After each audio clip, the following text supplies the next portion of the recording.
Can you believe this? Sometimes it's not good to be rich. I just posted a $91 million bond, 91 million, on a fake story, totally made up story. Think of it, 91 million. I could say things about what it would cost normally. 91 million.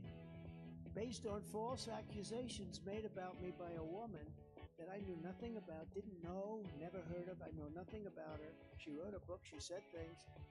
And when I denied it, I said, it's so crazy, it's false. I got sued for defamation. It's a bunch of malarkey. It's more than malarkey. So this idea is a bunch of malarkey, what we're talking about here.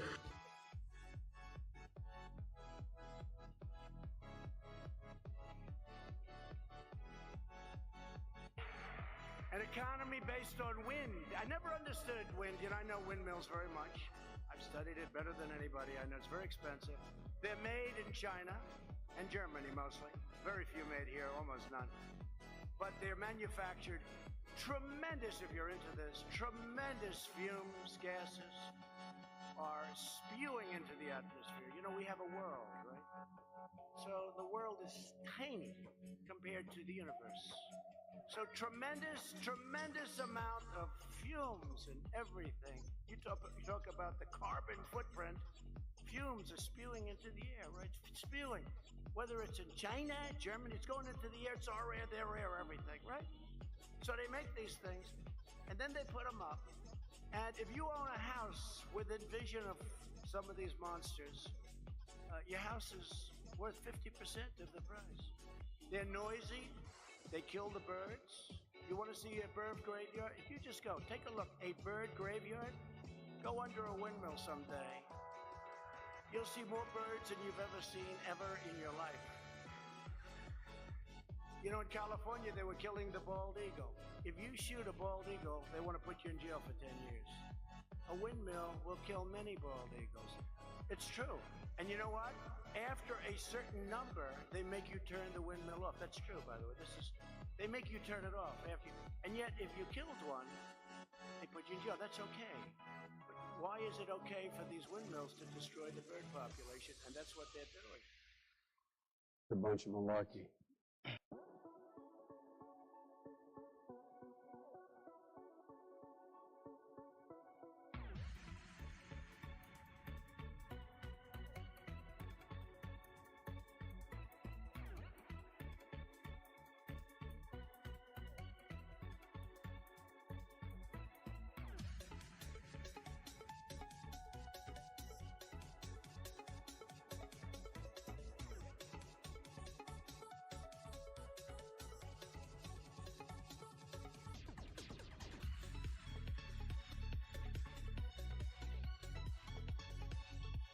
Two nights ago, we all heard Crooked Joe's angry, dark, hate-filled rant of a State of the Union address.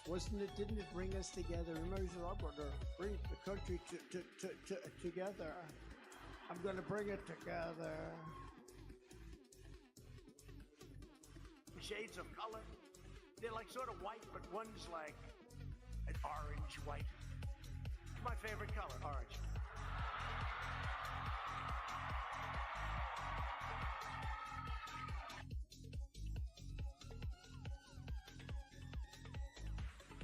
A bunch of malarkey.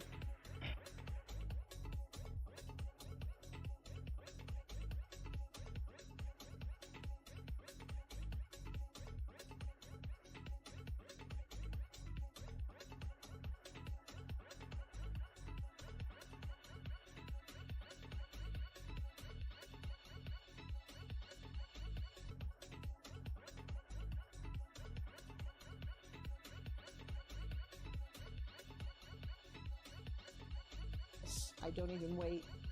And when you're a star, they let you do it. You can do anything. Grab them by the you can do anything. That's what you said, correct? Well, historically, that's true with stars. It's true with stars that they can grab women by Well, that's what it's. If you look over the last million years, I guess that's been largely true. Not always, but largely true. Unfortunately or fortunately. And you consider yourself to be a star? I think you can say that, yeah.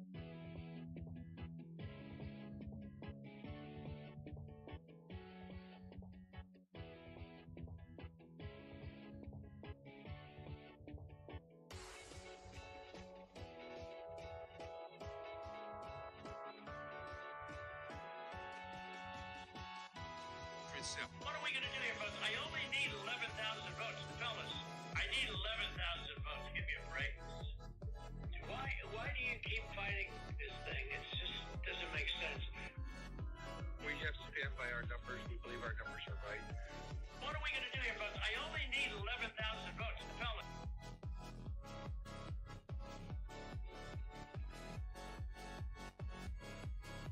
It's a bunch of malarkey.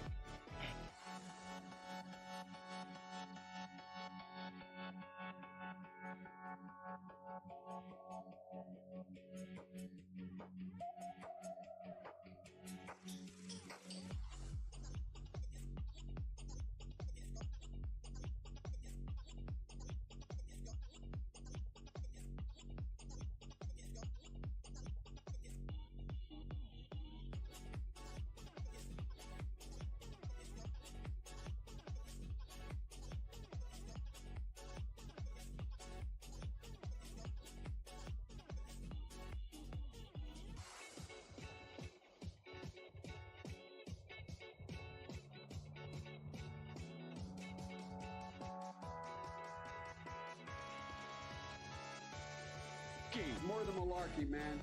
It's more than malarkey. So this idea is a bunch of malarkey, what we're talking about here.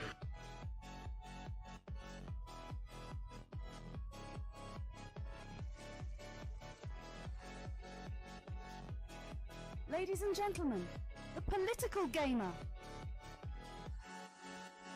What up, everybody? Happy Thursday. Happy Thursday to you all. My goodness, what a fantastic day. Let's get into it. All right. And here we go. How are y'all doing? There we go. Welcome back, right? Like, we have not been here in quite some time. Tell you what, it's been crazy.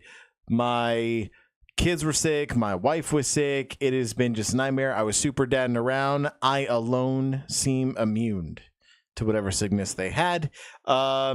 And finally, we're outside of that. But we also just had my daughter's birthday this week, so it's been a crazy week. We've got a birthday party this weekend. It's a lot going on. With that being said, welcome in, everybody. Welcome back. So we're deciding to start a new kind of version of the podcast. This is going to be the podcast that we're going to be putting out on the Spotify. It's going to be called American Politics 101, and hopefully this is something that you guys all like across all the platforms. So thank you so much for being active. And for those of y'all that don't know, we do have a TikTok account, and we also have an Instagram, a X or Twitter, if you will.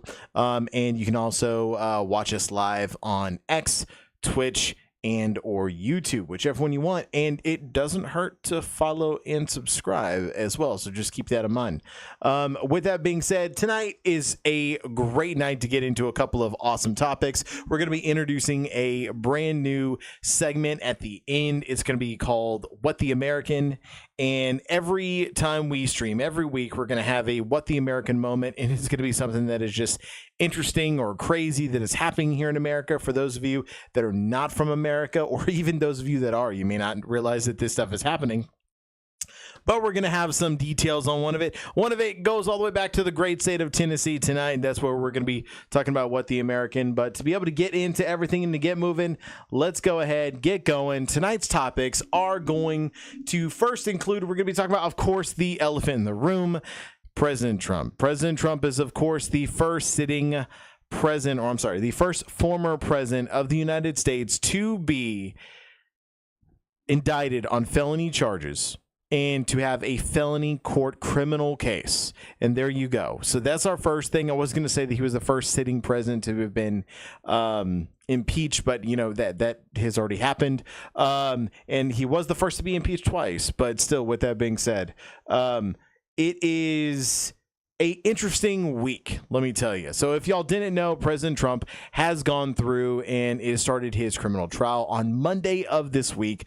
The former president is in New York, and he's going to be in New York pretty much for the next 6 to 8, maybe even 10 weeks is what we're looking at. President Trump is basically fighting a left-wing propaganda machine. At least that's what the Republicans want to tell you, all for his affair with Stormy Daniels and I believe Ronna McDaniel, which is a Playboy playmate, assuming that is her name. I think it's Ronna McDaniel.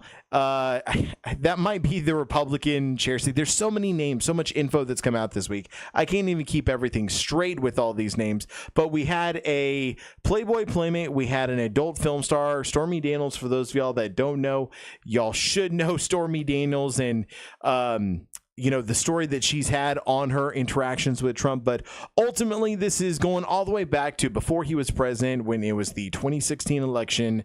That year, 2016, the former president had a campaign. It was called a catch and kill scheme through the Inquisitor or something like that. It was basically a media source, kind of like a tabloid, that would go through, catch a story, and would squash the story and effectively kill it. And they would be paying off people who had stories on Trump, whether they were true or not. And we'll get into that here in a little bit.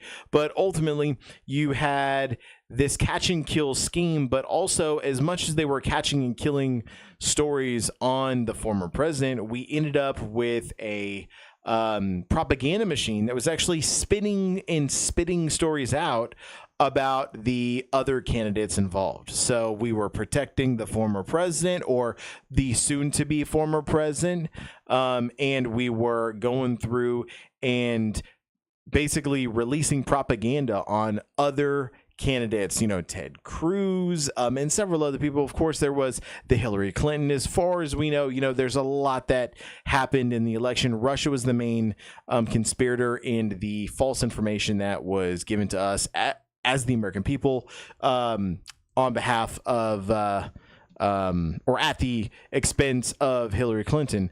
But the interesting thing about this case is how the tabloid was able to capture these stories. And ultimately, what ended up happening was, supposedly, allegedly, the former president ended up having a affair with a adult film star named Stormy Daniels.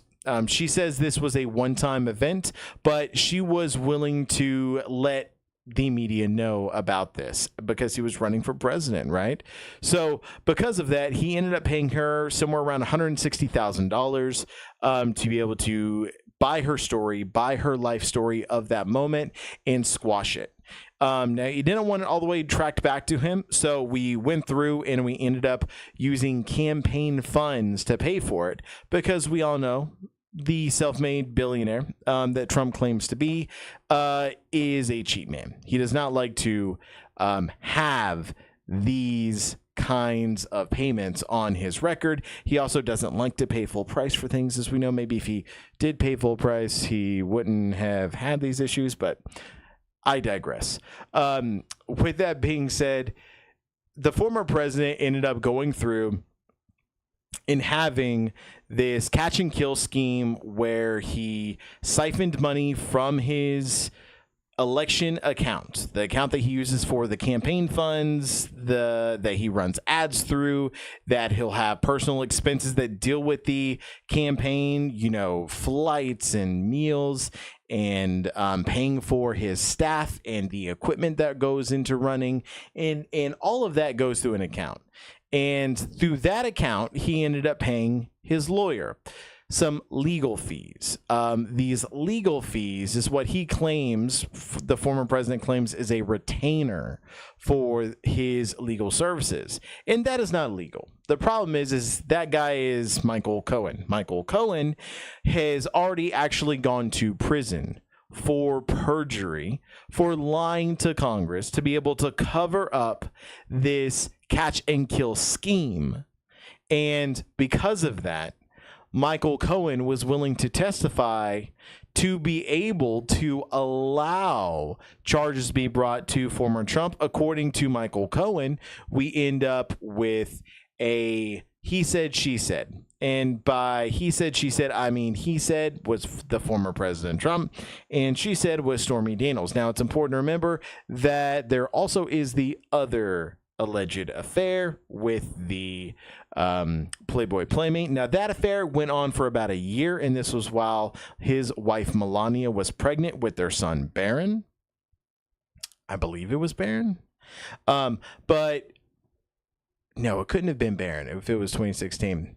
I keep hearing Baron in this, but I haven't looked into which kid it was because it doesn't matter, right? I really don't care if we have a former president, a current president, what have you, having an affair. You know, people, adults, they're going to do what they're going to do. That's not illegal to have an affair.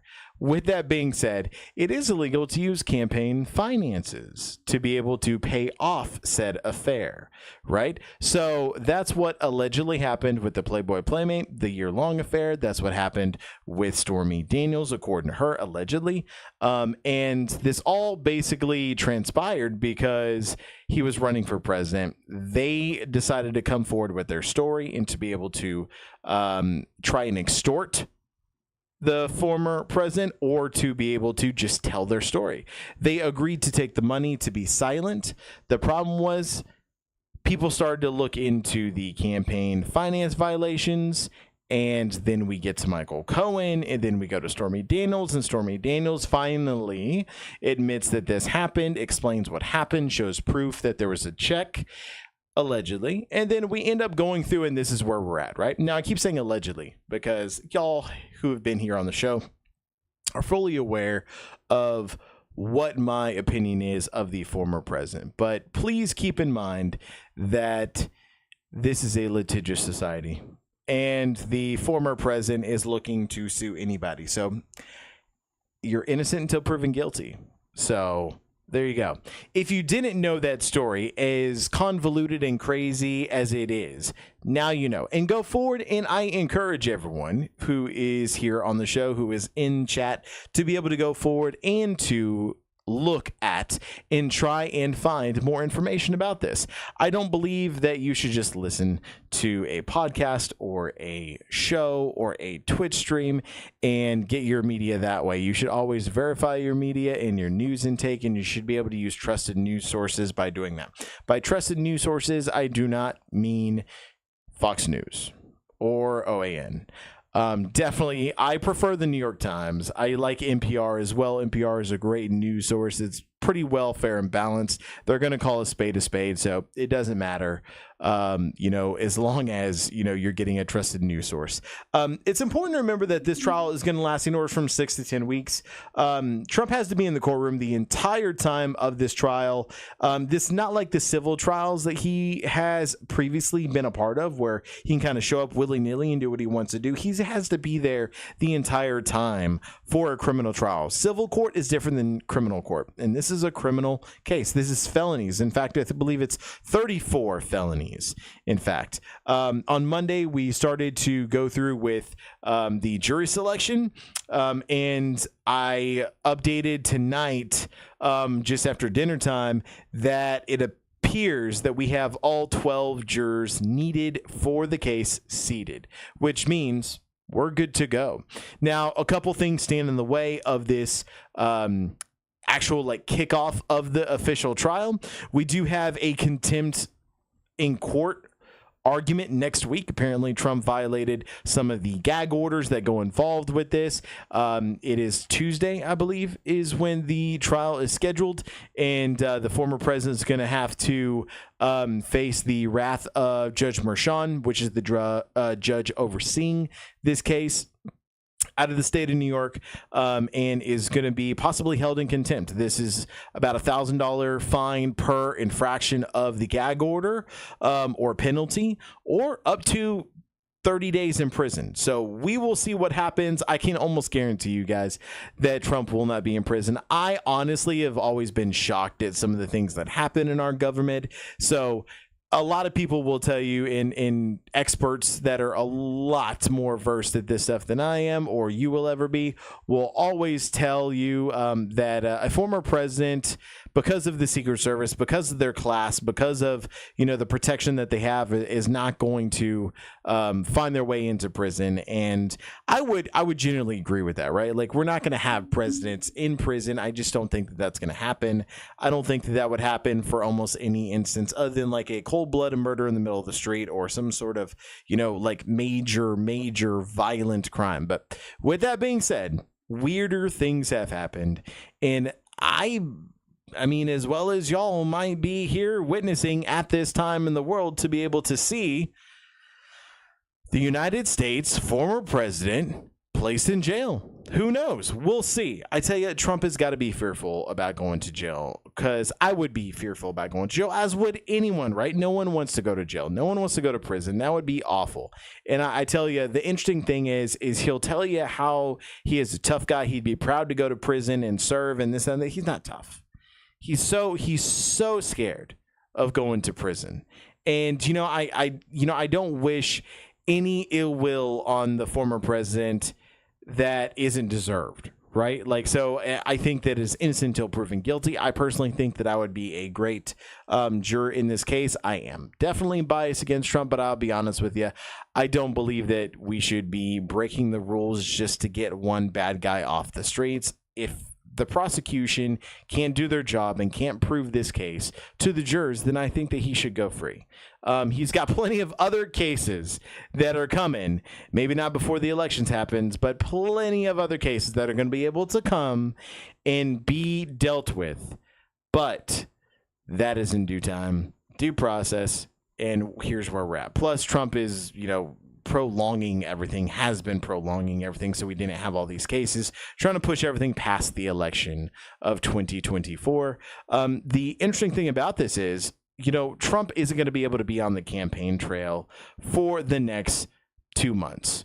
And, normally in the height of campaign season like this, that would be an issue for a candidate. But the problem is this is a showdown of the 2020 election. I don't believe that this is going to be an issue for Trump. Trump already has his base, has his numbers. But with that being said, I mean, Biden is able to go through and have some zingers and attacks, and we're going to get into that later as well, about what Biden's doing right, especially at this moment in time when we're talking about, how he's playing some of these moments with Trump.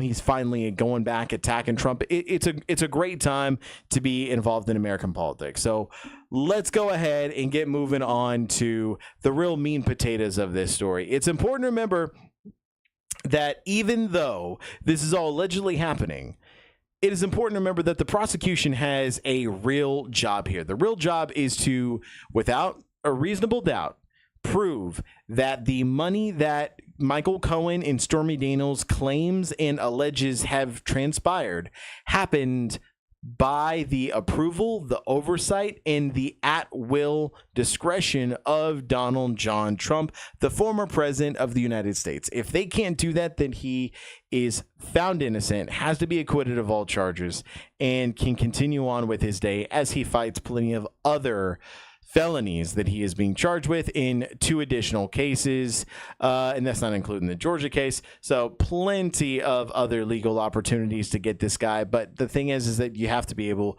to prove it. You're innocent until proven guilty in our court of law. And if you can't prove that someone is guilty, if you can't convince a jury, then unfortunately, that's just how it goes. However, the interesting thing about this case is the other cases are very detailed. You talk about the classified documents case. The classified documents case is very particular. We're talking about classified documents that the former president had at Mar-a-Lago, and these classified documents are very sensitive, right? So we discuss about the classified documents, and that court case isn't going anywhere because we have to come up with rules. This never happened before. There has to be rules for disclosure. It's part of the discovery process in a court case. So you have to come up with rules for disclosure for the jurors to be able to go through, discuss, and talk about some of these documents. So that's a really complicated event, a complicated case. Then we have the fake electorate scheme.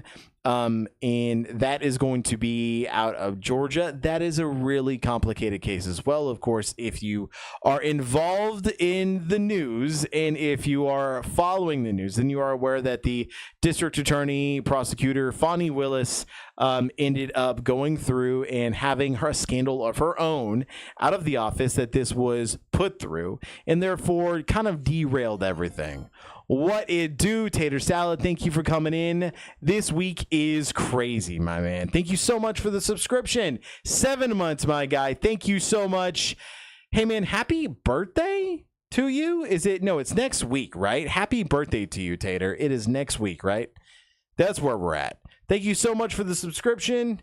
Thank you so much for subbing, my guy. Let's do a shout out real quick. Shout out at Tater. There you go.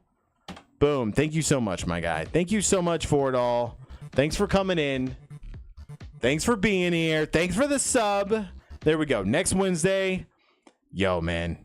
You know, so real quick, we're gonna halt right here on the classified documents case as we move in to the January 6th case.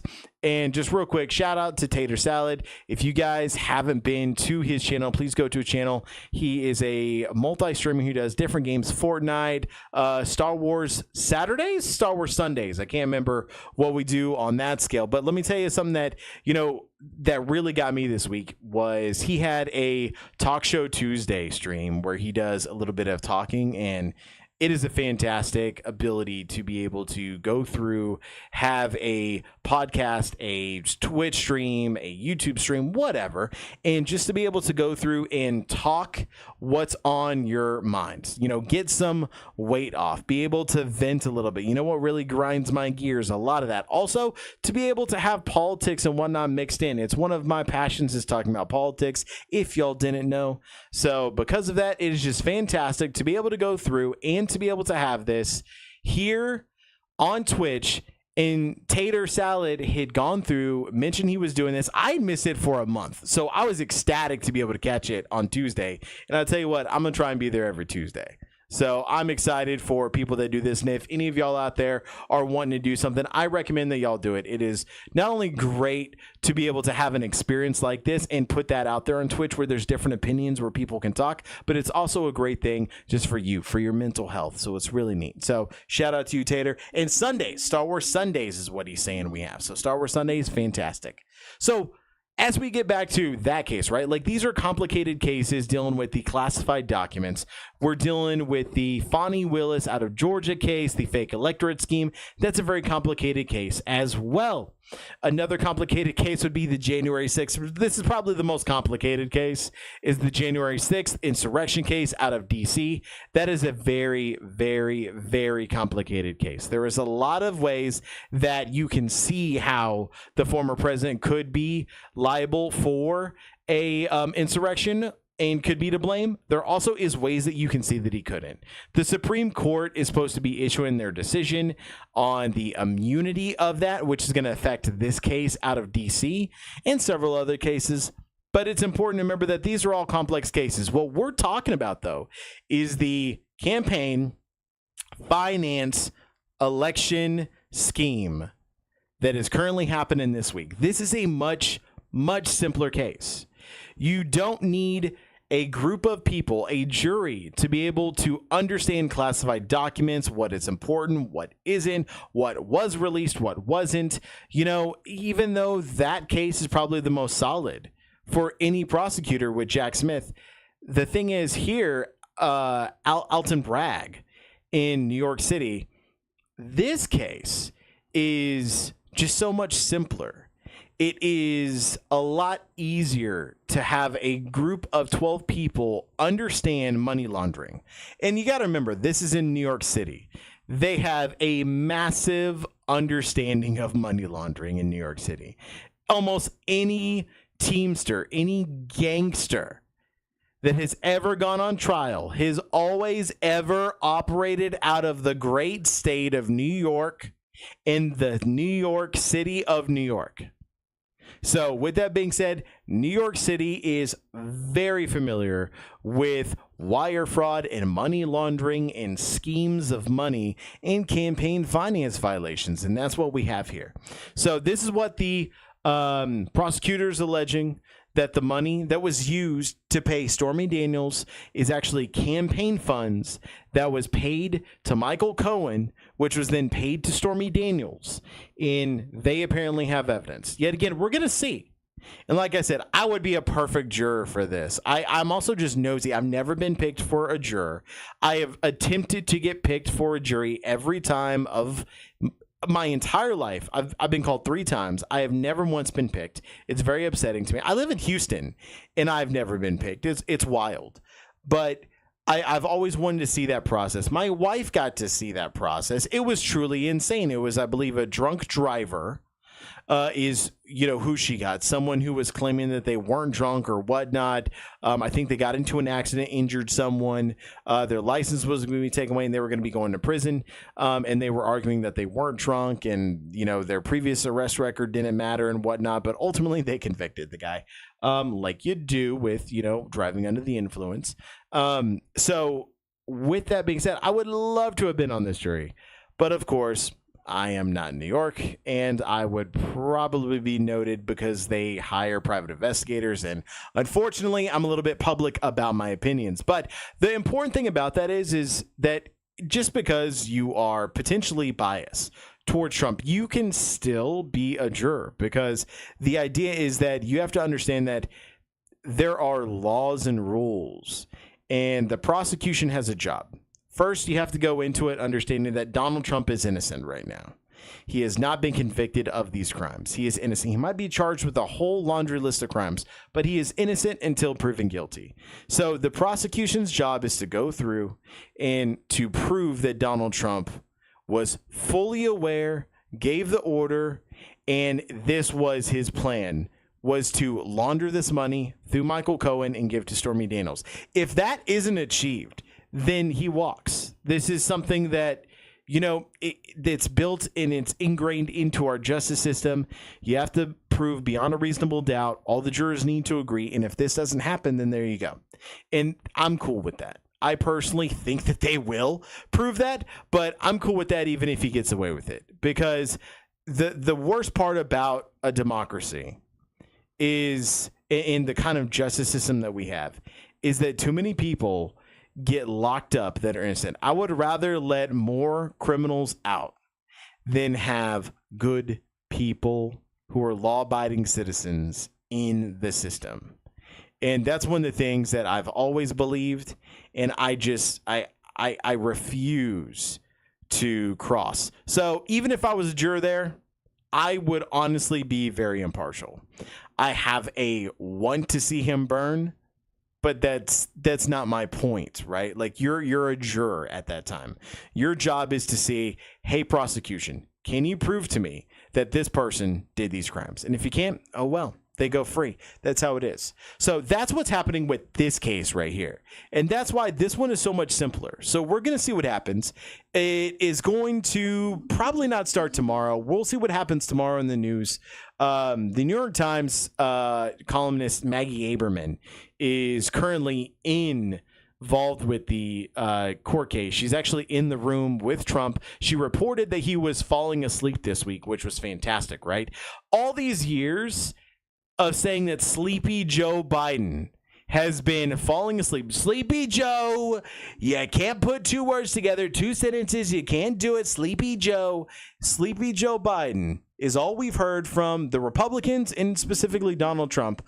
But here he is in the first day, it was on Monday, of his first criminal case. Bam! There goes Donald Trump sleeping. So it was reported, it is alleged, that's also not, it's not like a crime to fall asleep in your criminal trial, right? Sleepy Don, I got one for you. Tater. You ready for this one? Did you hear? You've heard Sleepy Don. Sleepy Don. Did you hear about Don Snore Leone? Don Snore Leone. That one was a good one. This is like the Meatball Ron name that he gave Ron DeSantis. Don Snore Leone. Fantastic. I love it. It's my favorite nickname for him right now. Don Snore Leone. But the funny thing is, it doesn't matter. Like, Biden's not falling asleep, and even if he is, he's old. Trump is old. It's fantastic. You haven't heard it, but you love it. Oh my goodness, man. Yeah, I heard it. I think it was on NPR's 538 Politics podcast. No. That's too official. I think it was on Pod Save America. Fantastic is where Don Snorleone. If you are not listening to Pod Save America, I don't know what you're doing with your life. It is a fantastic podcast. It is a little bit, I'm biased, but I mean, it's a little bit better than this one. It's a little bit better, just a tad, just a smidge. It's a little bit better than this one, but it is a fantastic podcast. You can listen to it wherever you get your podcasts. And I fully support Pod Save America. It is fantastic. But yeah, Pod Save America, you listen to it. It's fantastic. It's a really good podcast. Gotta love it.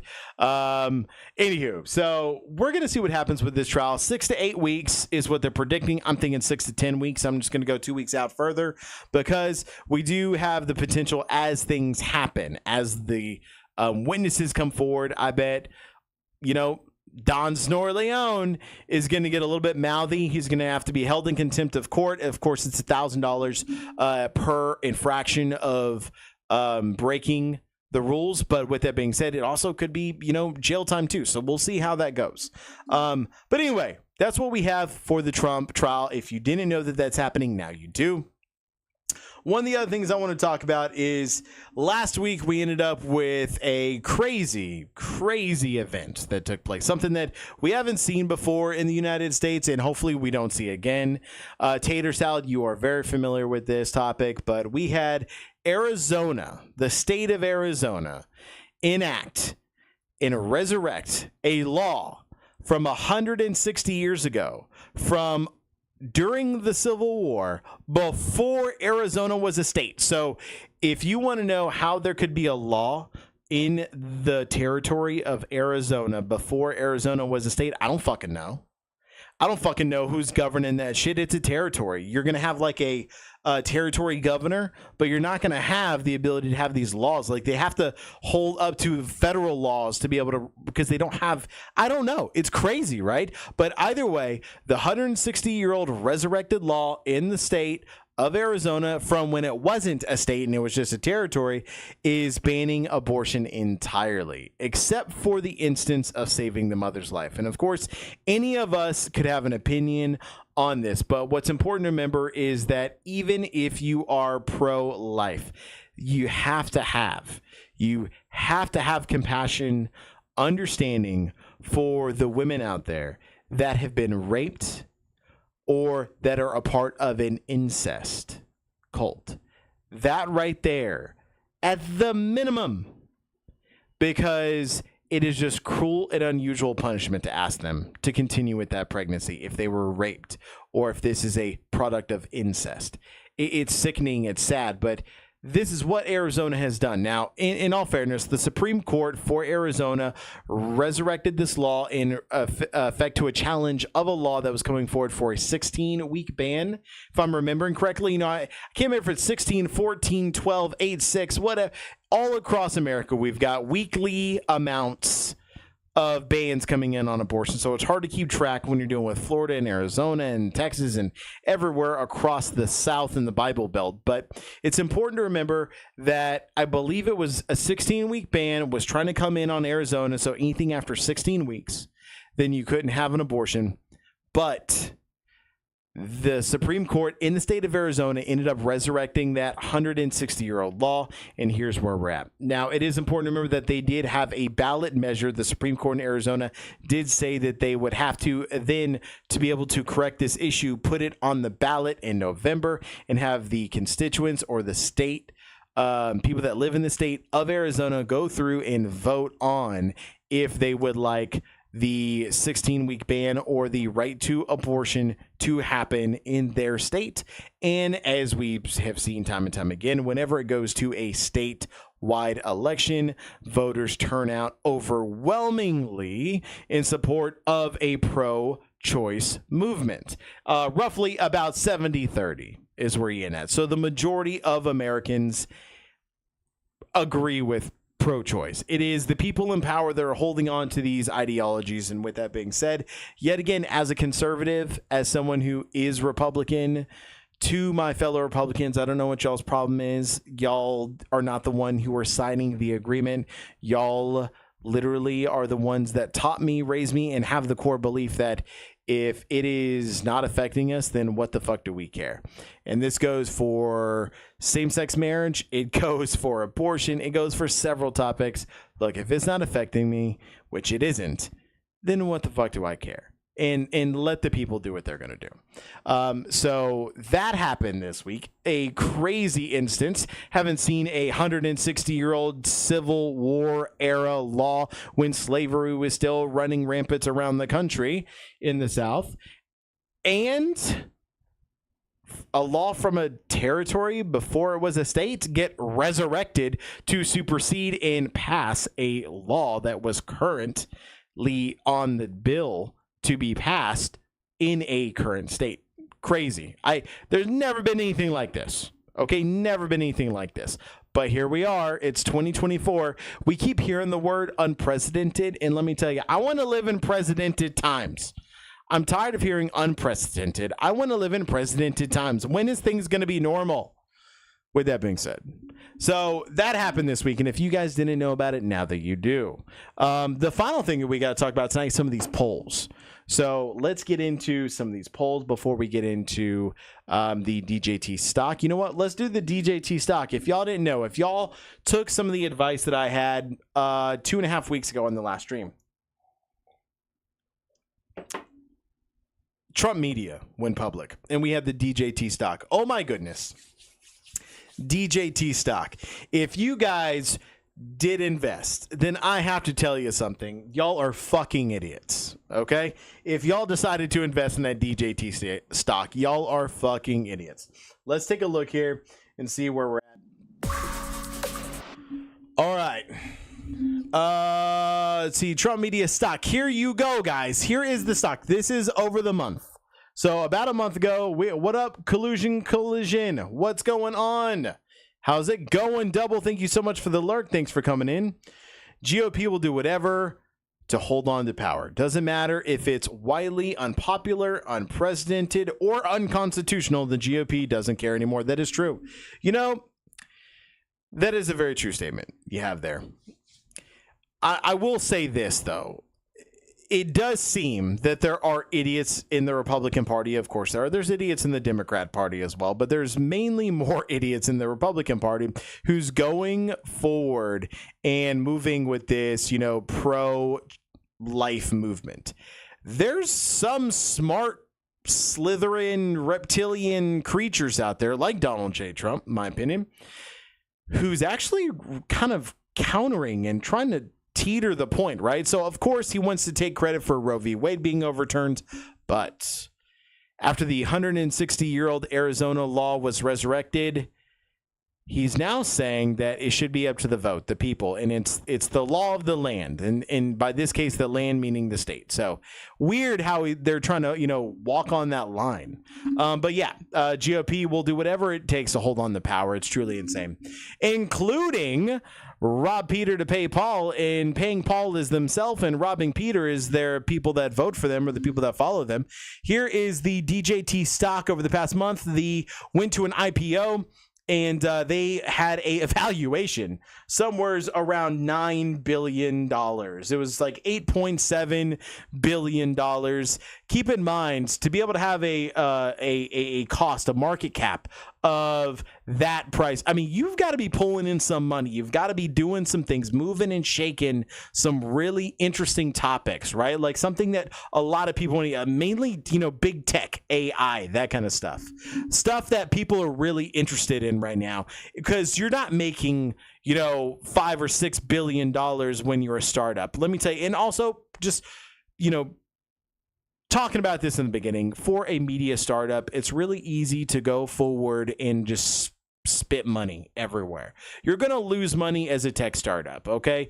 Any tech startup will lose money. You hemorrhage money. Your jugular is cut as a tech startup. You hemorrhage money, and eventually you kind of figure out your lane. You figure out how to keep everything flowing in while you're still bleeding out. And then over time, you do like Google and Apple and Microsoft and everybody, and you start reeling it back in. You start suturing up the wounds and you start really progressing forward. Yo. Eskinor Totem. Welcome in, man. Welcome in. It's been a while. Bethesda saved the franchise with the show. Sony needs to borrow that playbook to make the show about Legends of Dragon. Dude, I'll be honest with you. I really am not a big Bethesda fan. I know that a lot of people are. You might hate me for it. I'm not a big Bethesda fan. I tell you what I like in my games. I really like storyline and I like RPG. So I'm a big Ubisoft fan. Assassin's Creed is a great one. A game that I played a couple weeks ago was bought out by Ubisoft, but it's called Heroes to Gold. Pretty much any RPG that is really detailed is put out by Ubisoft. There's a couple others out there, independents especially, that are working on some RPGs that could be really good, but I like that stuff. Only India believes in Trump. Yeah, that's Cope. I mean, the craziest thing is, like, this media right here, like, this was the truth in like, the facts, right? Like, so when the IPO launched, we had a net, cap at, somewhere around $9 billion. And of course, as you can see right here, we had $9 billion and boom, it shot up right here. This is Wednesday, March 27th. Okay. This was the height of their stock. This is the roughly $9 billion that they reached. And then ever since, we've had just market crash week after week, day after day. And here we are. Now, I am shocked because last week we were at 22.82 whenever the market closed. But if you look, we've actually been on an upward trend. I've been really struggling to understand this. We're actually $10 up. So 22.84. We're now 33.19. So we're $11 up and some change. It's truly insane. I'm not sure what's going to happen. I'm pretty sure this is an upward trend. As you see right here, they had their stock and IPO when they launched on March 19th. We went up, we went down, then we went on a big uprise, and then we just completely fell apart. And we could talk about what's going on here. I'm not a market expert, but I tell you, it's really interesting. Is it possible that this was just another grift to funnel money from MAGA rubes? Yeah, I mean, totally. This is exactly what it is. It's important to remember. Also, collision. It's important to remember that if you didn't know this already, that the starters of DJT and Trump media actually were just indicted and charged with insider trading and admitted to guilt. So they also pled guilty to insider trading, and that's what happens here, right? So what was interesting about this is it's like the Robin Hood effect. And the Robin Hood effect, for those of y'all that were around during the pandemic, we had the GameStop, those of us gamers out there, GameStop, who bought into GameStop. I was not one of them. But the people that bought into GameStop and kept the stock going, and people were like, what the hell's going on? But it survived at a higher than what its market cap was for days, if not weeks. This is the same thing that was going on here. 5D chess. The only way to drain the swamp is to be the swamp. There you go, right? Like, this is, it's 5D chess, it's 12D chess. It's 12D chess. Spock wouldn't even be able to figure this out, right? Like, and for those of y'all that don't know, the three-dimensional chess or 5D chess is what Collision is talking about here is a reference to Star Trek. Spock plays, and 3D chess is a real thing. Spock plays 3D chess because it's so much more in depth. It's not just a flat plane. You're dealing with 3 axes instead of 2. So pretty interesting. Stop getting spammed. I'm not even hating on you. If you vote for him, stop giving money. I will never see the campaign trail. It will never see the campaign trail. I mean, it could. It could in the form of misappropriated funds to porn stars and adult film stars who perform services for Donald J. Trump. I mean, it could be other criminal content, like that could definitely happen. But to be honest with you, I mean, we know all this money's going forward and is just basically making Donald Trump,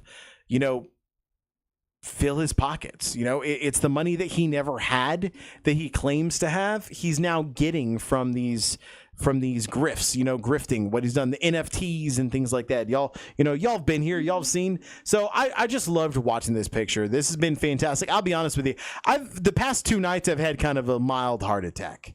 I have not been really excited to see that we went up nearly $11 in the past 2 days. You know, it's been really crazy. I have not enjoyed seeing this, but all I can think of is that this is that moment. This is like the Robin Hood effect, right? What happened is the Trumpies have started to buy in again because it can't fail. God is behind Trump. Jesus is behind Trump. It can't fail. I'm going to buy in. I'm going to double down. I'm going to manipulate the stock, right? The problem is that rich Trumpers are not buying in. You don't have millionaires and billionaires that support the Republican Party buying into this. Fox News had some Republican millionaires that were on, and they were talking about, I would never buy into this. This is ridiculous. Why are we even talking about this? It's a scam. It's a grift. It's like everything he does. It's a scam. All he's doing is scamming people. It's just like the MyPillow guy, Mike Lindell, right? Mike Lindell was a self-made millionaire. I'll get to you in just a second, Collision. Mike Lindell is just a self-made millionaire. Now, he's a crazy person, but he's a self-made millionaire. He made a very uncomfortable pillow, if you ask me, but he still made a pillow that sold in the market that ended up going through and making him a multi-millionaire. That is the American dream. That is what we all wish could happen. But with that being said, he chose to invest his money into the wrong pony in the race. He was not only investing his money into the wrong pony, he was in the wrong fucking race. He was in races that were rigged for him to lose. And by rigged, I don't mean the deep state. I mean, there's no win. Like, why would you do that? It literally is the hare and the tortoise. And no, we're not talking about just a story of the tortoise taking its time. No, we're talking about a rabbit that's fucking gone on a real small track. And you're the fucking tortoise that was still asleep, that hasn't even been born, that's in an egg. Like, this is the kind of race that they were going through and running.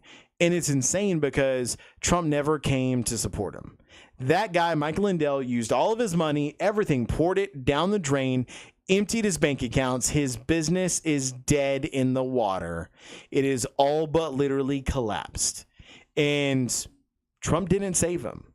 So Republicans that are millionaires or have money are not going to be, buying this stock from Trump to help save it, to help revive it, to help keep it afloat. They're not going to do that. Trump never did anything for them, never will do anything for them other than tax breaks.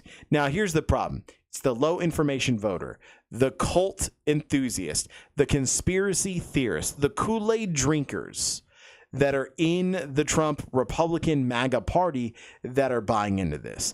These people are low income. They are low intelligence. They are low information voters. These are the people that are buying into this. And it's really sad that someone who is as powerful, influential, and could do so much good with even just, a couple $100 million that Trump claims to have, he could do so much good yet doesn't, because he has to steal money from these effectively poor or challenged people.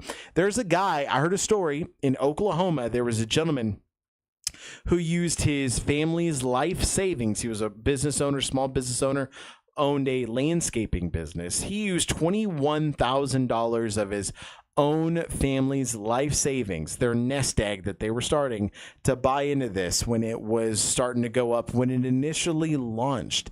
And look at it. Look at what he would have lost. Trump. This is free money for Trump. He didn't get, he's going to walk away with hundreds of millions of dollars, even if this stock fails, because he didn't have any money in it to begin with. He was given, for the namesake of Trump and True Social, he was given his name, and they were going to pay him for it. And this is how they were going to pay him in these these stocks. So even if it fails, he walks away with millions of dollars. Now, what's interesting is he cannot sell these stocks for the next 6 months. I mean, without the board approval, the board also is his family members and friends, but they're not going to approve him to sell his when they have to hold on to theirs. So that's not going to happen. Also, you can tell that he was talking about liquidating some stocks, and this is actually when one of the big crashes happened. I believe that was this crash right here that we see was when Trump was talking about liquidating some of his stocks and flooding the market. This right here was what happened, and you see the response, right? But people started buying in. I think we're going to see it go down. We'll see what happens over the next couple of days. We've got still tomorrow to see this continue to go downward. We'll see what happens. It is sad, though, that so many people have bought into this. With that being said, we are going to move away from this. We're going to get to those polls real quick. There was something I was looking at with these polls that was really interesting. Crosstab on these polls. So it's important to remember that since the State of the Union address, we've seen a massive uptick in Biden support. You're not going to see this in these polls. You'll see a little bit of it, but you're not going to see the big support. You're going to see actually big separations between the support for Biden and the support for Trump in people's opinion. But what's funny is the poll still reads out that they're only 0.2 of a point apart. So less than a point apart. It's virtually nothing. And they're pretty much neck and neck. And this is a lot of a difference from just 3 weeks ago with the State of the Union. So my prediction, Biden has won. I believe it's going to be a blue wave for the Democrats, and we'll get into this. But let's get back to chat. So, Collision was tagging Totem, decades of defunding public schools and billions of dollars in PR research to brainwash the public. I mean, yeah. I mean, think about, and that goes into something else that we're going to have for a What the American Moment. But it's going to be for a different episode because I've already got a couple of them stacked up. But brainwashing the public and basically pulling funds from schools. Teachers have to buy their own school aids and their own school supplies, which is just crazy, right? Like my kid, my oldest kid is in school. I had to go spend like $50 on school supplies to send her to school so she would have enough school supplies for the year, and then the teachers kind of keep whatever's left so they can use it for other kids that families can't afford to buy as much or use it for the next semester. It's wild. We are in America, the United States of America, and I have to pay for my own kids' school supplies when we pay already taxes. And it's because we've used that money to go to other places, and we're not looking at using some of that, taking it from the military, some of the other places that literally is a drop in the ocean in just funding all public schools. Like, imagine if you could get $1 billion into all schools across the nation just for school supplies. I bet it would make a huge difference. Also, teacher salaries, right? Like, that's another thing. We can't get into that tonight. We're gonna be too long-winded. But the other thing to remember is that we are a powerful nation. We can solve these problems. I don't understand why we can't solve these problems, but we can solve these problems. With that being said, one of the things that you were mentioning there, Collision, was the brainwashing in the schools. When we talk about the man with the golden microphone, Rush Limbaugh, the former man with the golden microphone, he had his own school books that he would have. A school book series. It was called the Rush Revere series. It's honestly insane. It's supposed to be, teaching the proper history and whatnot. And what's insane about that is, like, this is Republicans, right? This is the religious fanatics. They're pulling their children from public schools. They're putting them in private schools so they can indoctrinate them. They can teach them their way of thinking. You know what? It's your kid. You can do it. It is what it is. The problem is this is what we're up against, right? I'm a Republican. I went to public school. I understand that. I don't even have a college degree, but I understand that going through and having a proper education that is not in a homeschool is the way to go. I actually know a couple of people that went to homeschool. They're smart, brilliant people. And I work with some of them, and they're fantastic people, but that's the few and not the many, right? The many definitely have problems that are homeschooled. And the reason I bring this up is because it's what the American moment is. There's also like the people just like Rush Limbaugh who like to claim that they are tied to like the founding fathers and people who were on the Mayflower. And like, what are you talking about? Why are you tying yourself to people on the Mayflower? Those pilgrims were just bad people. Like, not only they come here and start fucking everyone over, like they brought all these goddamn diseases and shit. Like, and also, I mean, like, just my family was on the Mayflower. Okay, cool. But they want you to know, like, every 5 seconds they're telling, my family is not to toot my own horn, but my family came from the Mayflower. My family was a part of the American Revolution. Well, good fucking for you. That's fantastic. I can't help but notice that if you, as referring to the man with the golden microphone, Rush Limbaugh, were in fact tied to someone who was a founding father, I'm thinking your great grandfather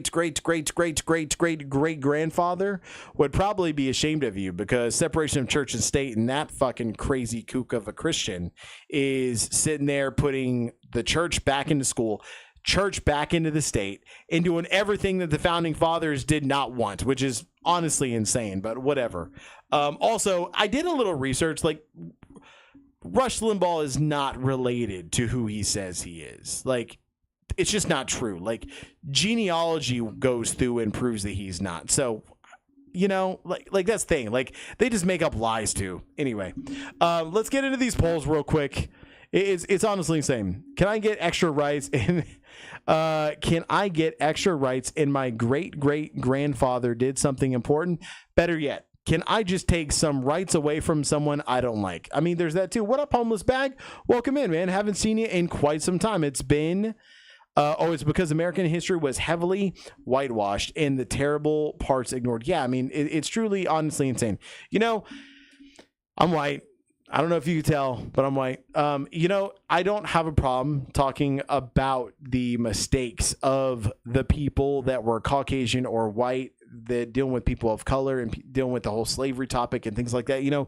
There's slavery still existing today around the world. There was slaves before America had slaves. There were slaves after America had slaves. There are slaves today. America wasn't the first. It wasn't the last. The big thing is, we are only in control of what we have here in this country, and we have the ability to learn from our mistakes. That's the real superpower of humans, right? Is learning, that and opposable thumbs, learning from our mistakes. If we could really learn from our mistakes, we can make a better place. We can make a better planet. We can make a better society. We can make a better species. So if we can go through and learn from our mistakes and make everyone feel at home and make everyone included, why don't we? Like, what is the division? Why can we not, right? They like to say Democrats are the ones that name call and divide and whatnot. And, maybe that's true to a certain extent, right? And I'll be honest, I am in the middle. I am a very left-leaning Republican, but still with that, I can tell you that there are some Democrats that do that. But it's more on the Republican side than anything else. They drive wedges where wedges were never initially there. They take a topic and they put it on the pedestal and they split the topic in half to create a division when there really isn't one, like same-sex rights and things like that. Like, no one's forcing same-sex rights down your throat. I don't know. They're not making you go to a gay bar. They're not making you do things that you're actually affected by. I don't know why so many conservatives are insecure around same-sex marriages, or just the conversation. It's really weird. I was having lunch with a gentleman that I work with who is a subcontractor and a great guy. I mean, so I'm gonna say that, but then it's like that precipice. I'm going to precipice this, and then we're going to take it back some. So, like, a great guy, nevertheless. I always go out with him to lunch, and he's a great guy to be able to go with. But we were talking about politics one day. He learned that I happen to be a non-Trump supporter. He kind of, was shocked. And then the next time we went out to lunch, he was like, man, we got to talk a little bit more about that. We did. And he was talking about, like the topic is same-sex marriage. And he was like, listen here, man, I don't have a problem with fags. And I was like, what? Like, I think you do, because you are name calling, right? Like, why name call if you don't have a problem with someone? I was like, why are you doing this? Like, what did they do to you? And the talking points, they're in the schools, they're here, they're there. And I'm like, why? Like, first off, man, like, why would you feel like you need to name call someone? Like, they didn't do anything to you. It's also a group of people. It's a protected group of people. Like, you don't need to do that. Secondly, like, no, they're not. Like, no one's doing that. Like, no one's forcing this on you. I don't know why you feel that you have to do that. I don't know. It's a weird thing. It's a weird thing that conservatives do. It's kind of like, my best friend's black. Come on. Like, I'm not racist. Like, no, man. Like, if what you're saying is that, then you have a problem. And what you're doing is kind of like that's just blatant, like, bigotry right there, right? But whenever you're talking about, like, my best friend's black, like, that's not like a good topic. That's not a good intro. That's not a good position to have. Like, that right there is the national saying of, I'm a racist, but I don't want you to think I'm a racist. And then I'm going to go through and say some racist shit, like, immediately following, right? So, like, don't do that. Like, that's not appropriate, right? So, like, that's the crazy thing about these people, is how they handle that kind of stuff. It's honestly insane. I don't understand how conservatives have ended up this way, so insecure about their manhood and anything going on in their life, but they are, let me tell you. So let's get to the polls so we can get to What the American, and we can get out of here for the night. So one of the things that I wanted to look at with these polls and show you guys that I had been hearing on Pod Save America and several other podcasts that I really think that everyone should listen to is, thinking ahead of the presidential election, are you almost certain that you will vote, very likely to vote, somewhat likely to vote, very likely to vote, or not at all likely to vote? 57% of people are looking to vote. Now, this is a New York Times Siena poll, but still, 57% of people are looking to vote. In 2020, and this is of registered voters, okay? Registered voters. So right here, registered voters. And I'll move this up so you can see because it's there. So registered voters. In 2020, 66% of registered voters voted. So we are down from where we were in 2020. So this goes back to, I think, what Tater was talking about. Tater Salad was talking about in chat a stream or two ago. And definitely on his stream on Tuesday nights as well. His talk show Tuesdays, just this week, he was talking about how every vote counts. This is a scary fact, right? The fact that 57%, this is less than what the 2020 election turnout was amongst registered voters, was willing to go through and vote and come out and support the election. So this right here means that is true. Like, every vote is going to count. But what happens when you start breaking this down, right? What happens to the numbers? So if we go through and we look, if the 2024 presidential election were held today, who would you vote for in the candidates were Joe Biden, Donald Trump, don't know, refused? 8% of participants refused. Donald Trump is winning right now with 46%. Joe Biden is at 45%. Just a couple of weeks ago, Joe Biden was not here at 45%, and Trump was much greater. In fact, Trump was at, I believe, 56% a couple of weeks ago to be able to go through, check the tape, but it should have been 56% a couple of weeks ago, where Joe Biden was in the 30s. With that being said, we have seen the don't know, refuse to answer number go up, which means that there is a lot of undecided people, or people that just aren't going to answer this because they don't like either candidate and they just don't care. But still, we're seeing that number go up. Those people could still vote. They can swing right or left. But what's important to remember is that we've actually seen a massive drop from the former president, Donald J. Trump, and move up in the current president, the future probably president, Joseph R. Biden. So that is out of this poll. 1,059 people were polled on this. And if you can tell right here, we're looking at most of the people that are talking about voting are women. And this is a very startling thing to notice.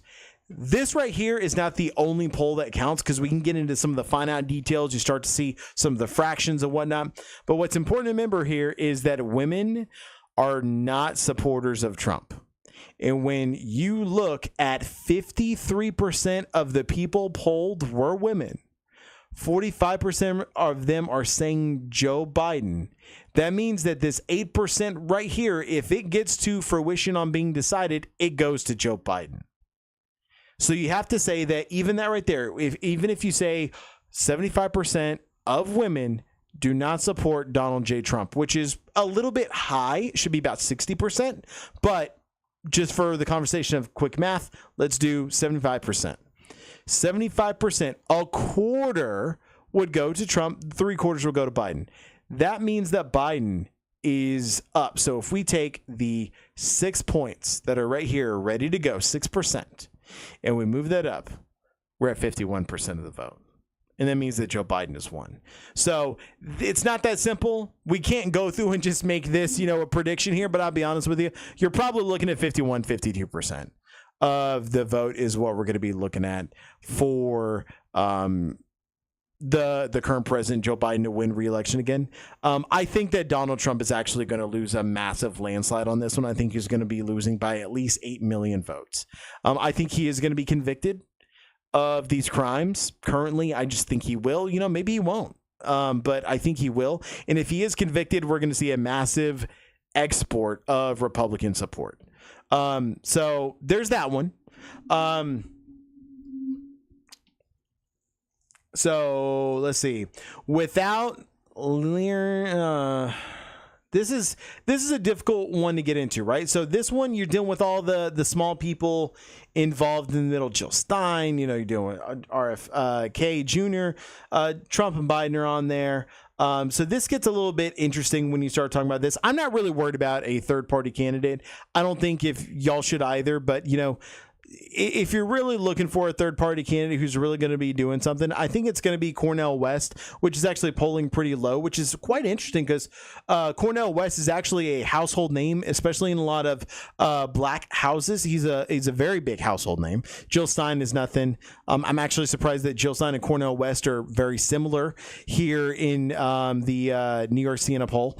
But RFK Jr. is at 2%. The real danger is at 5%. If we get to 5%, we swing 5% of the vote. That's going to be a real crazy time. Right now, we're only at 2%. That's actually pretty good for a candidate as well. Normally, a Green Party candidate or a third-party candidate is going to be getting less than 1% of the vote. But the fact that a non-Green Party candidate and a third-party candidate it's getting 2%. This will tell you a little bit's happening in the electorate right now. So I'm interested to see what happens with the 2% and if that's going to grow. I imagine it will. I think we're going to get somewhere around 4%. But I'll be honest with you. I think that RFK Jr. is not going to be taken from Biden. RFK Jr. is going to be taken from Trump, right? I think that you're going to have some Haley supporters that will support RFK Jr., and the rest of them will probably support Biden. I don't think there's many Haley supporters that are going to support Trump. They would have already, right? And they chose not to. So that's where I'm at on that. Let's move to some of the years you were born. That's nothing crazy. I mean, we all know if you're listening to the podcast and you listen to the political spiel that's going out there, you understand the numbers. Biden's not doing well with young individuals, but is doing great with the middle age and older civilian citizens of the United States, Gen X, and some millennials as well. But mainly it's going to be those Gen Z and the lower millennials, the younger ones that he's not doing anything with. Trump is actually picking up some of the Latino vote. He's picking up some of the black vote as well.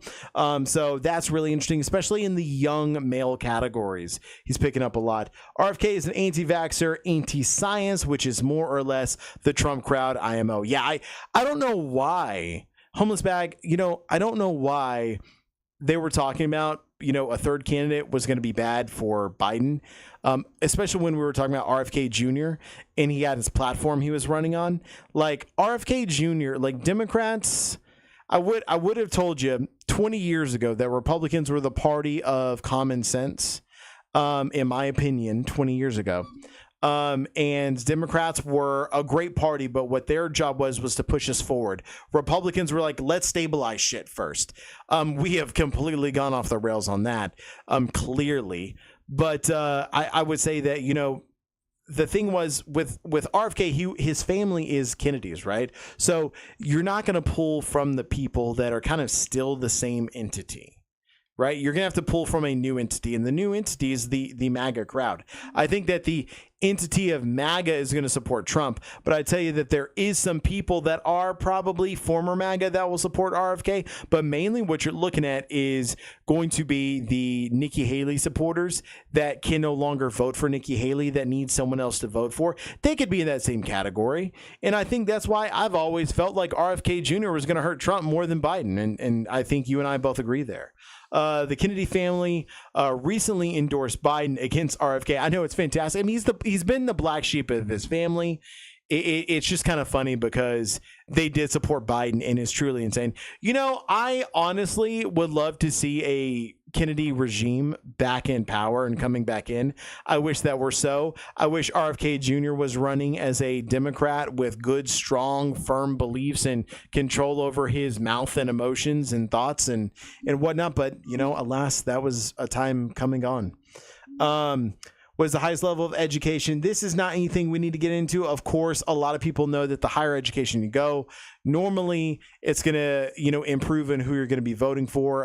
You know, they're not Donald Trump. Donald Trump does not pull college educated people when polling. He normally pulls very low educated people whenever polling. The other thing is also that normally the higher education you go, you're willing to look at other factors. You understand things more. So you don't just blame someone for the economy. You understand how actually economy works. And if we go back here real quick to the Trump stock, it was funny because real segue, Trump was saying that the stocks that were doing great, all the stuff, the reason the stock market is so positive is because of his policies from when he was president, not currently Biden. But the funny thing is the economy is currently because of Biden, right? But the funny thing is this is the stock market that he says was his. But look at the stock market of your own stock, former President Trump. What happened? I thought you were in control. He's got no comment on that, of course. It's kind of funny, right? It's poetic justice, if you will. Would you consider yourself as far as race goes? So this is always an interesting breakdown, right? The problem with some of these polls is when you start talking about like the ethnicities behind the poll, it really starts skewing the numbers when you get a real funky poll from the people that are out there willing to answer questions. But with that being said, out of the registered voters that were polled, out of a total of 1,059 people that were polled, we have 64% of those people were white, which is no shock. That is the normal populace here in the United States, at least until 2032, 2030, when Latinos are supposed to be able to take over as the larger population, currently at the growth. Hispanic or Latino is 12%, which is actually quite low, I'll be honest with you. Quite low, especially, maybe it's because of obviously, border immigration and whatnot that's happening right now. Yet again, these are registered voters. But still, it is just an interesting thing because these people that are part of the Latino community and the Hispanic community don't want to be polled because of these topics right here, or because if they are Trump supporters, they feel like this is backlash towards them, so they don't want to poll. Same thing with African Americans or blacks. They do not want to do the same thing. They feel that if you are supporting Trump, that, this is a rigged system, and they feel that if you are a Democrat, then, I'm not going to waste my time on this because the Democrats have done nothing. And this is the problem for Biden, right? People of color are not being represented well amongst the Biden group. Now, we can talk about canceling of student debt. We can talk about all the things that Biden has done well, and we're about to. But with that being said, the bigger problem here is that the Democrats are losing their foothold on the party that they wanted to build, a coalition of people of different races and ethnicities and religions. The melting pot party is losing its footing on its base. People of color, the Latino community is the newer population there, it's really going to be the African American and black population that has always been the steadfast supporters of the Democratic Party. And we see that out of, the people that were voted, 11% were black, which is, really low out of the polling. I assume this was taking place up north. I mean, I doubt that they're going into the south to be able to do some of this polling. With that being said, normally women is what we're looking at. So when we look at the African American vote, you look over here, 12% were women. Makes sense. It's actually quite low. It's really interesting that the Hispanic population, women 16%, that is huge. That is a huge bump from what I remember just a couple weeks ago. Maybe I'm misremembering, but I think it is a little bit of a bump. 61% of the white population is women. Being a white male, I'm definitely more outspoken than my wife, and this kind of bows true. I know a lot of white men that are definitely more into politics than their wives.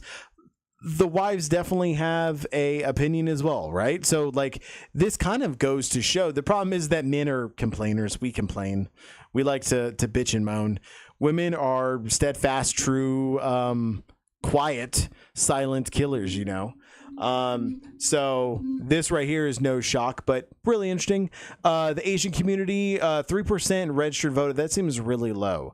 I do believe that there is a significant amount of registered voters that are Asian, but that is really interesting that 3% of those that were polled were Asian. So that's interesting. Alaskan Native and American Indian, that is also 1%. I mean, less than 1%, 1% is greater. So that's always something that is there. That has never changed. The big thing is that Democrats really need to kind of go forward and really, when they take over, which I believe they will be a blue wave, when they take over the House and they get the House back, we have the Senate. Of course, the Senate will probably stay and Biden wins the White House again. I think that Democrats really need to move forward with some big policies to help out people of color in this country, because this is how they've won. And if they don't, Republicans have been moving in on that vote, and they're going to start siphoning away votes. And this is going to be an even more crazy system, because the two-party system is a stupid system, and we really should be at 4 parties, 6 parties, 8 parties. But the two-party system is where we're at. We see what happens with 4 parties right now, but imagine if we had other parties, we'd actually have a lot more of a divide in the House and in the Senate, but we actually would probably get more done, because we'd have more representations, more things, more deals that could be crafted. It's not a you're with us or you're against us mentality within the party, So that's my opinion. It is what it is. I think that Joe Biden is doing great, though, at debt relief. I think he's doing really great at debt relief. He's forgiven more debt than any president ever, and all presidents' debt relief combined. He's relieved more debt than any other president, and all presidents that have relieved debt combined. So that's always a great thing. It's important to remember that when we're talking about the debt relief as well, the debt forgiveness, we're not talking about taxpayers paying for this debt. That what we're talking about is forcing the companies, the middlemen that work for the United States government, that government that go through and that are responsible to collect this endless debt from people. It's forcing them to cut ties with the people that are paying this endless debt. It's forcing them. It's not hitting the taxpayer. It's not going and adding to our, our deficit. And also, even if it was, what's the point? All developed countries have debt. It's important to remember that Japan has one of the worst debt-to-income ratios. Its GDP is relatively small, and its debt is massive. And it's a very successful country. It's one of the most successful countries on earth. And when you talk about its people, they're a lot happier than Americans, especially the northern European countries. Those are the same way. When we talk about like Sweden and Finland and places like that, those places are much happier, way happier than Americans. So I think that Biden's doing well on that. I think he needs to go a little bit harder. I think he needs to take care of people of color. Whenever the Democrats with this blue wave over in the 2024 election, I think that's going to help out the Democratic Party. I think that's going to be time for us Republicans to kind of see what's going on, learn a little bit, remember, and maybe my party will be able to come back with some real policies, some real purse keeping, come up with some real economic solutions, not tax breaks for the millionaires and billionaires, something for you and me to be able to move forward and to be able to take care of American people, all while protecting America's interest around the globe. My opinion, I think that's going to happen. With that, I think that another thing that Biden is doing is not only is Biden doing well because Trump is not doing well right now, but Biden's showing a little bit, especially after the State of the Union address, Biden's doing great with some zingers, some left hooks coming in against Trump, right? I don't know if y'all saw this, but Trump had a couple of big issues, obviously, within court. He was falling asleep, whatnot. But also he is having money problems. He's not able to go through and collect as much money from fundraising, mainly because his supporters don't have any more money to give. He's bled them dry. Trump is being fundraised by Biden like 2-1. It's honestly insane. It might even be 3-1 at this point. It's not looking too different than in my state of Texas, Ted Cruz being out fundraised by Colin Allred, the Democratic potential nominee, which I think this guy has the potential to knock Ted Cruz out, by the way, in the 2024 election for the state senator from Texas. So we'll see what happens there. But Biden's been doing really well. So because Trump is not doing well, he had some jokes at some of the events, which I think goes to kind of show some of his mental capacity, the fact that he isn't dead inside. He can put two sentences together. He still is coming with a lot of that energy. One of them was referring to the fact that, if the stock that Trump has gone through and had here with this IPO, if this stock gets any worse, Biden was saying that Trump is probably going to do better under his being Biden's tax plan than Trump's own tax plan. Ha ha ha, right? Hilarious. Poetic justice coming back to bite Trump. It was a great zing for Biden. I thought that was a great joke on his part. Another joke, he was talking about how, things feel bad in America, but they really aren't, right? Inflation is still up. The housing market is still booming and prices are soaring, but you've never had a better time in America. There's so many jobs, so many options, so many growths and gains. Unemployment is at an all-time low. With that being said, he said that someone came to him a couple of days ago and said, how can you say that America's great? I need help doing this. I need help doing that. I need money. Mr. President, can you give me some money? He said, no, Donald, I can't help you. And it was a great joke. It was a great zinger from President Biden. And that just kind of goes to show that Biden is a little lively still. He's still doing great. He's not campaigning from his basement. He's doing everything that he can to kind of bring some of the heat there. And it's fantastic. And I think that Joe Biden's doing a really good job. I think that there could be other people doing better, but I'll be honest with you. I think that given the circumstances of what the economy was that Biden inherited from Trump because of the pandemic, this is a great thing that he's doing for our country here. If you ask me, that's what I personally think. It's just honestly insane that people give him like this name, Sleepy Joe. I haven't seen Joe Biden sleep in years. It was mainly because he was the vice president. This is where he got his name, when he was the vice president, because Obama was doing everything. Everyone loved Obama. No one wanted Joe Biden. Everyone loved Obama. So, and I think we've also seen like this false information of the sniffing people with Joe Biden, right? Where he was sniffing, girls and women and this, that, and the other. I will say this, though. Wasn't there like a touchy-feely thing with Joe Biden where he admitted that he had pushed the line and he didn't know where the line had been pushed to? And he was like, I'm okay. And he didn't do it again. I'll tell you what, that is a true thing, right? Like a lot of guys will tell you, a lot of men have a lot of straight men have attempted to hook up with a lady who's been drinking, and it is not okay. But, these are also like 18-year-old men. 21-year-old men. They're boys, they're kids.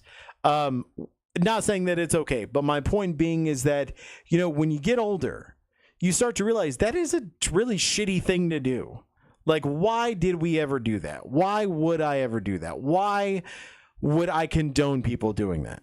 right? And I think that's one of the things with Joe Biden that's really interesting is he definitely understood that there was a position that, had moved. He had made a mistake and he kind of went back on that and said, like, I'm sorry, I made a mistake. I didn't realize the line had moved and I am moving further back.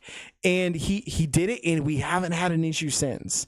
And I think that kind of shows the genuine behavior of Joe Biden and the candidate and the person that he is, as opposed to, Trump, where he's talking about grabbing women by the genitals. And when you're a star, you can do what you want and this, that, and the other, the Access Hollywood tape.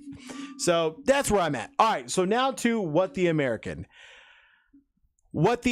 moment. I'm going to have an intro and everything for this, next time, or I'm going to attempt to be able to work on it. I have very little time outside of, the 1 or 2 nights a week I can stream. But so What the American. Tennessee this week passed a bill preventing the use of chemtrails.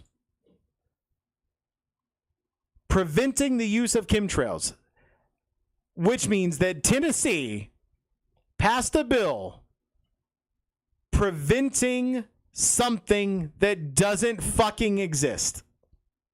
This is how Tennessee uses its legislative time to pass laws on shit that doesn't fucking matter and shit that doesn't fucking exist. Like, I found this to be, what the hell? This is the greatest story for a first time What the American moment. What the hell? Chemtrails don't exist.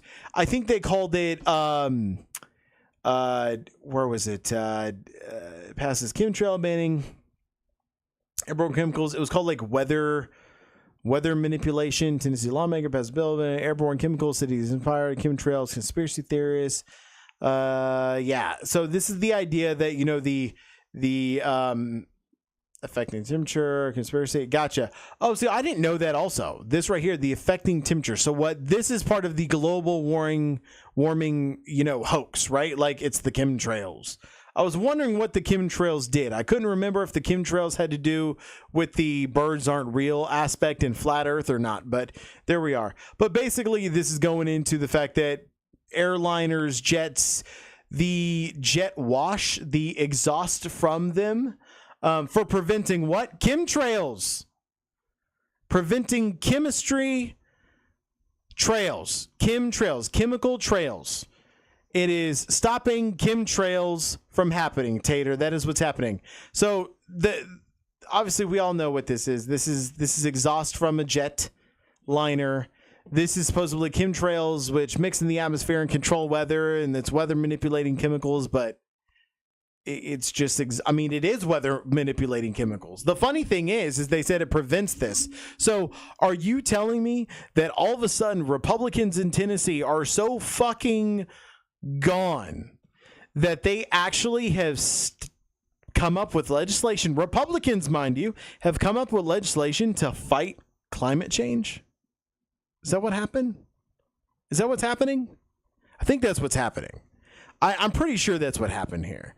Is the chemtrail bill is anti-global warming. Republicans have finally cracked the code. They are now woke. Welcome to being woke, Tennessee Republicans.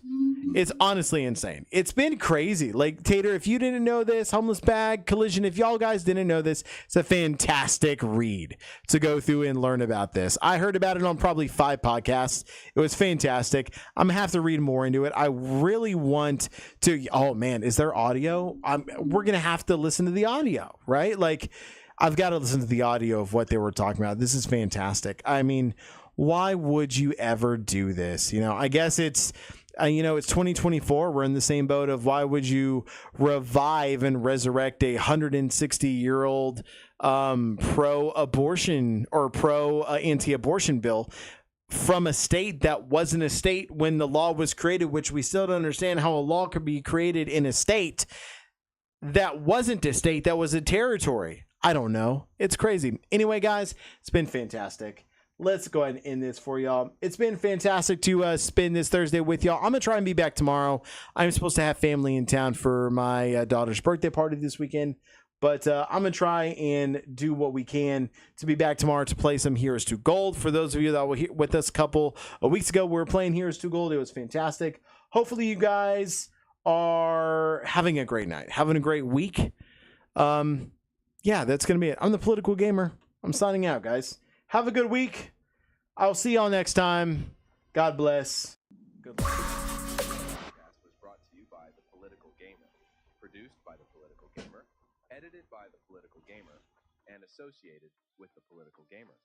You can find our podcast recordings wherever you find your podcasts, and remember to subscribe if you can, or drop us a follow us on Twitch, TikTok, YouTube, Instagram, and Twitter or X. We will be back next week for more news, laughs, and or tears. Stay neat, and we wish you good mental health.